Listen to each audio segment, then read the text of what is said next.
Hello, everyone. Roll Call with Karina Nestal, episode 4. And I have the amazing Lupe Olivarez here with me. Let me tell you, we had to do it here at Bohemeos because this is where it all started. This is one of the places where, it's still one of the places where if you don't know, you need to get down here. Try shrimp tacos. This is the founder, Lupe Olivarez. Thank you for being here with me, Lupe. You're so welcome. Oh my gosh. So tell us about just how you grew up and a little bit about, just what you do. Okay. Wow. Anyways, let's see. I'm from California. Woo! Yes, I'm from East Los Angeles. East Yes, Los. East LA. Moved to Houston, Texas in 1971, Okay. and I was 12 years old. Wow. So Chavito. yeah. So I grew up in Houston. I like Houston way more than LA for sure. Oh, and we love them both. and yes, I did my junior high school here, my high school, it's all inner city. Yes. And used to hang out in the East End with my cousins from Austin High School and the whole 9 yards. Yeah. So, yeah, I'm just a kid from East LA. I grew up in Houston in the 70s. I was a teenager in the 70s. It's a fun time, Yes, a the fun time. the rock scene, Uh-huh. uh, that well in the 60s with my sisters and my cousins kind of grew up with the Motown scene. Oh yeah. But in the 70s And you're it the was youngest, rock. right? No, there's five of us. I'm second to the oldest, but um, my sister Anna, she still lives in California. She lives in Berkeley Okay. now. Yeah, Oh, she's okay. she's a wonderful person. Yes. Yeah. I love your family. Yeah. Yes. I don't know if you met the crazy one. Maybe you might not love it as much. Aw. Well, and there's so many layers to who you are. He wasn't just the owner of Bohemios. This guy is like rock. He is Spanish rock. He is music. He is art. He is also many encompassing things. Festival director, sitting on the board of almost all of the committees for music. Like It's been a fun ride. yes. I never.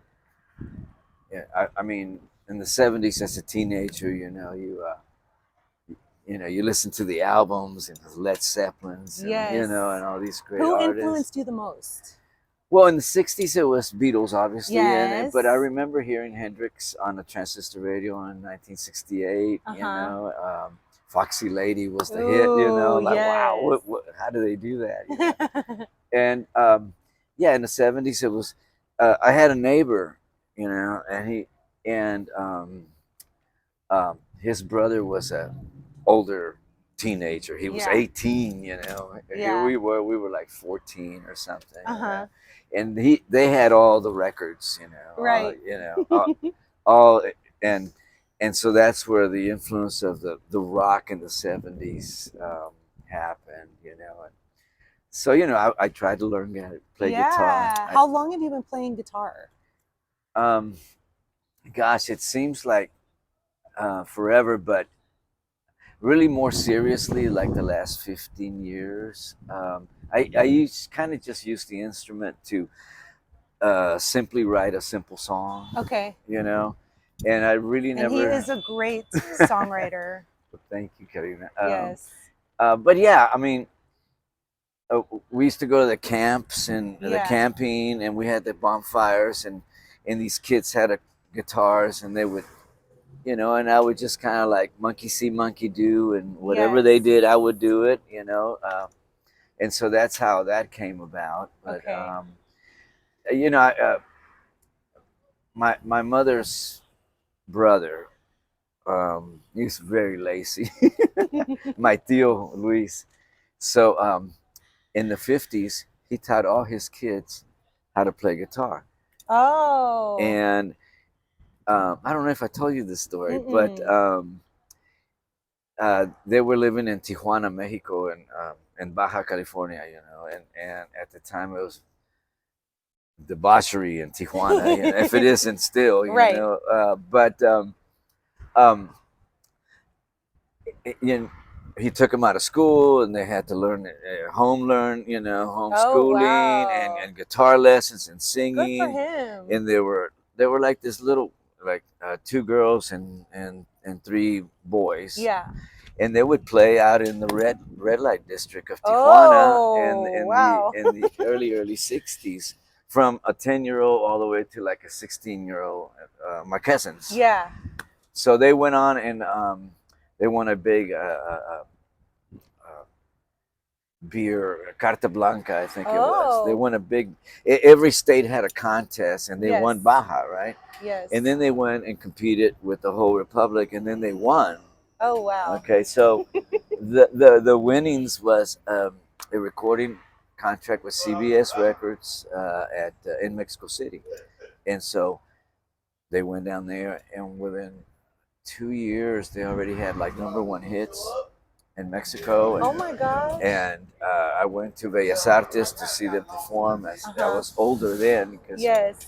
um, 8, 10 years old, Right. and then the bug got in me. I Yeah. saw what they did, and and all these I could crazy. do that too. It's in my blood. So yeah, so that's how that all happened. Yeah. Yeah. I've seen you do so many cool projects. Like I've seen you do Bombachica, which I love because that's his original music. We're gonna do it. I'm bringing it back at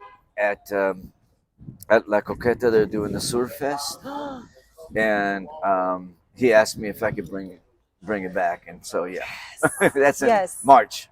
Yes. That's an original project. It's an original project. He's got amazing songs like Pan Dulce, like yeah, and Mexican sweet bread. I'm such a fan, and I admire you so much. I've also seen him do like a Doors tribute, and let me tell you, it is really hard to do Jim Morrison, but this man really like makes you feel like Jim is there. Like I've seen him several times, and chills. Okay, chills. Tributes. I told myself I would never do one, right? But you make it look so fun, and the people. I mean, it's always a full house, a full house every single time at Rockefeller and everywhere. Yeah, everywhere. the Rice Rooftop Yes, was the been Rice full Rooftop. house there too. Well, the reason is, it was on a dare. Someone dared me to do a tribute Okay. because I was working sound at a club down in Galleria. Okay. And they were doing all these tributes like Caifanes and Spanish rock bands, and At the pub, right? at the pub. Okay. And Héroes del Silencio and all these. Yes. And they were like packing the place, and their cats were making a lot Right, of money. And I'm right. like, wow. And they were like, hey, why don't you do one?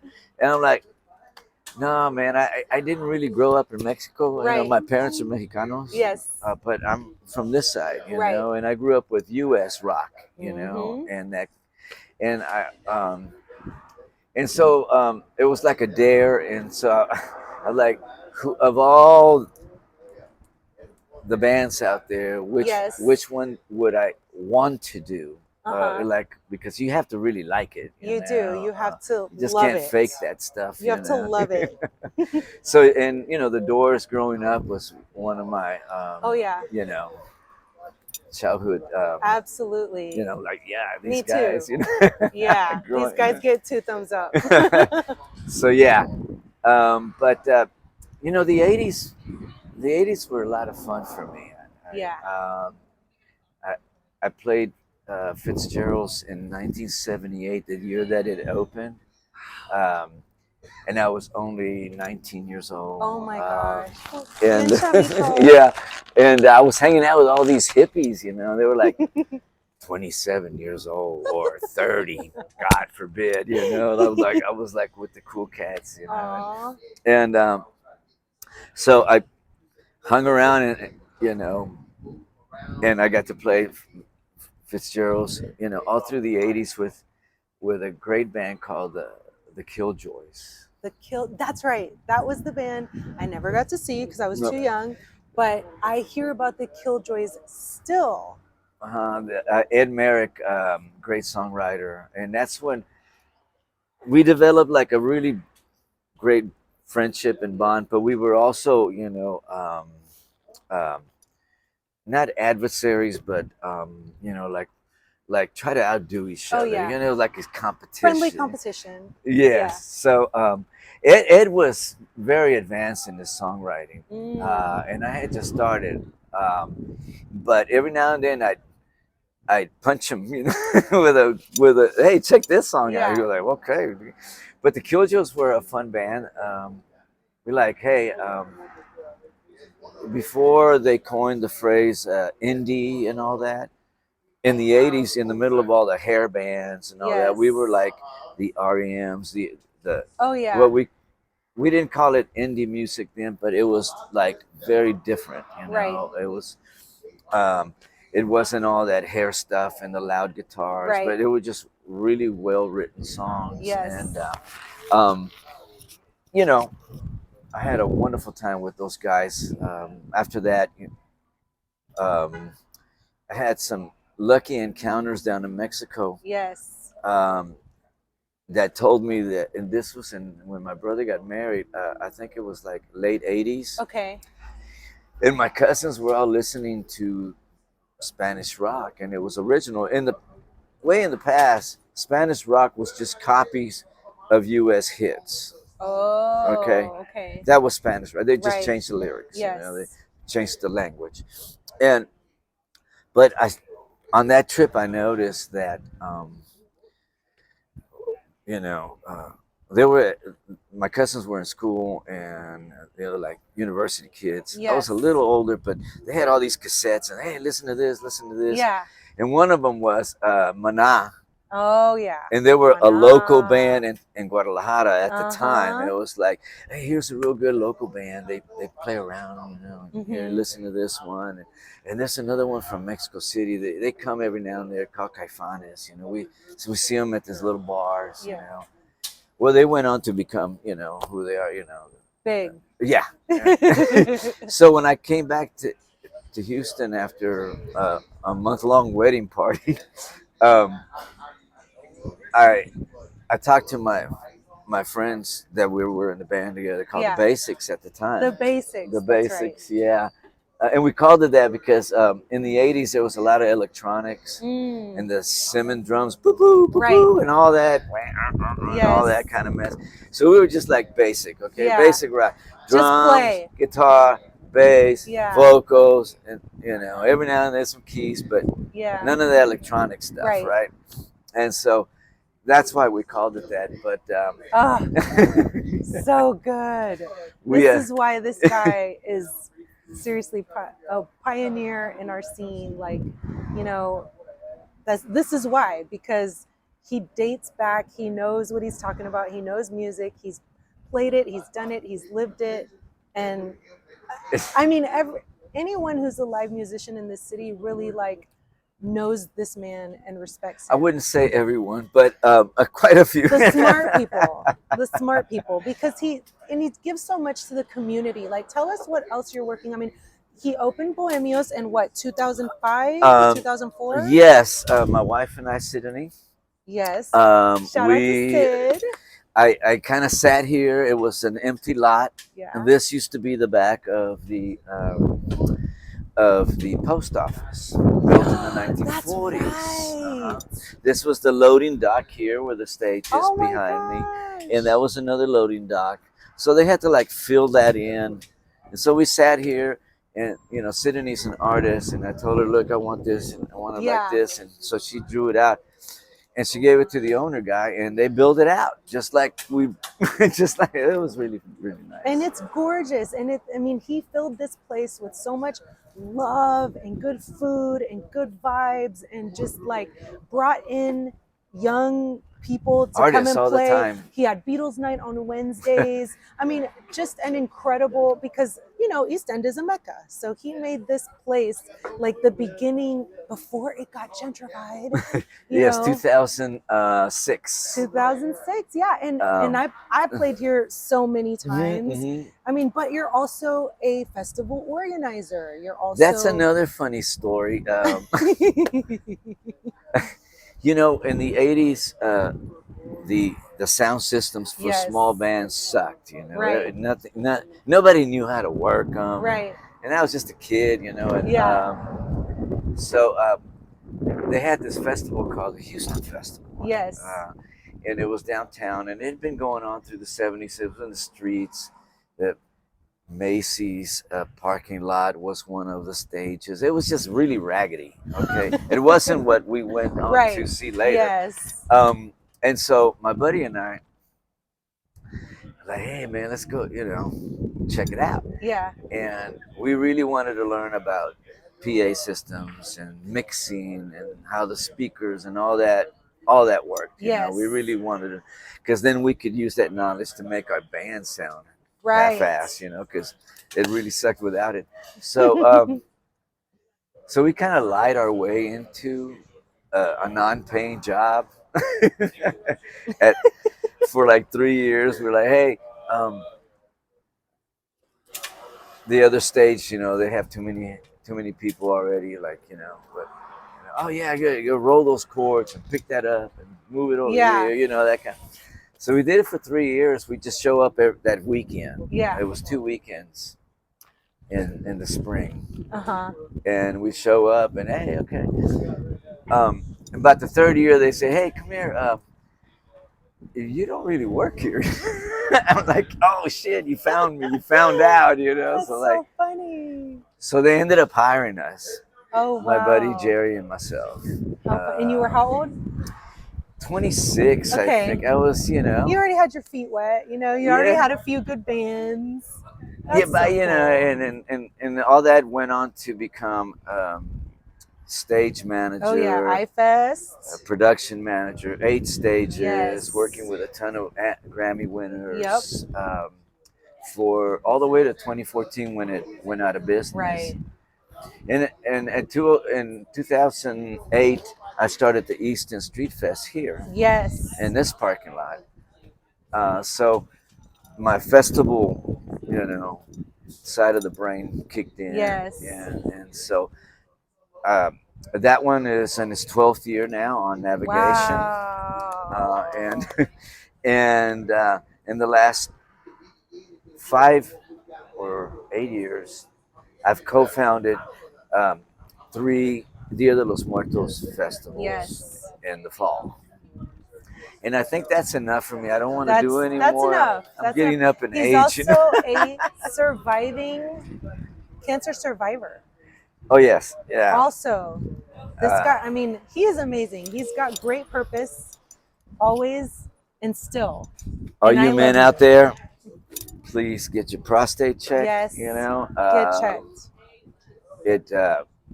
It could have ended my life, yes. but we caught it in time. Yes, and I always love talking to Sydney. Thanks for the lights. Because she always says, I don't know what I would have done without him. So oh, she's wonderful. She is the best. Yeah. So where can people find you, Lupe? Online? Where can we find you? On Facebook, I'm Lupe Olivarez. Okay.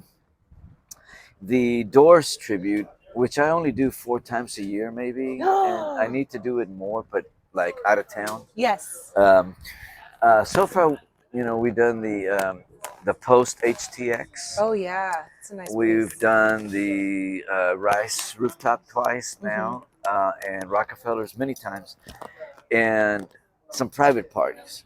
But I don't like to play any more places with that kind of show. Right. You know, it's just a real special show. It is a very special show. And I don't want to burn it out. Yeah. But going out of town, we've been to Corpus, San Antonio, and we want to do more of that. Okay. You know, but the rest of the guys, they also play in a bunch of other bands. Right. You know. Nick Gaitan, I know is in Nick, there. yeah, he helps me whenever he's in town. Yes, whenever I know he's on He's Rockstar another Doors status. I crazy know man. He loves him. he does. And, So for bookings, like for Bombachica or for the Doors, like well, actually, can they find you? Can they reach out to you or on Facebook, yes, okay? Lupe Olivarez, they can do it And you're on there. Instagram as well, right? You know I am, but I never check the damn thing. You need an assistant, Lupe. I need some brains that can figure all that crap out. I told my my nephew, I'm like, it's just for pictures, right? And he goes, yeah, but yeah. And I'm like, You do put a little context in there. but yeah, Thank you so much for being here with me and for being such a special guest. I just wanted you guys to hear a little piece of Houston history and please follow him. Please come to his shows and check him out because he's honestly like he's a diamond. I love this guy. well, So thank you, Karina. thank you. I've Mwah. always enjoyed your spirit. Oh, thank So you. awesomely positive, and we need that. Yes, we do need that. And we need more of you too. So So yeah, if you live in Houston, Cinco de Mayo Festival, Eastern Street Fest on May 6th. yes. It's a free festival On navigation on or navigation. okay. And Stay go out and tuned. support other Houston live music. Yes. Doesn't matter what they do; they can be cover band or not. Right. It's okay. And follow Lupe Olivares so that you can come to one of his shows. Like he said, the Doors Tribute. It's only 4 times a year, and it is very, very special. And you just got to see this guy. He's a total rock star. But we love you guys. Mwah. Stay tuned. Like, follow, subscribe, and share.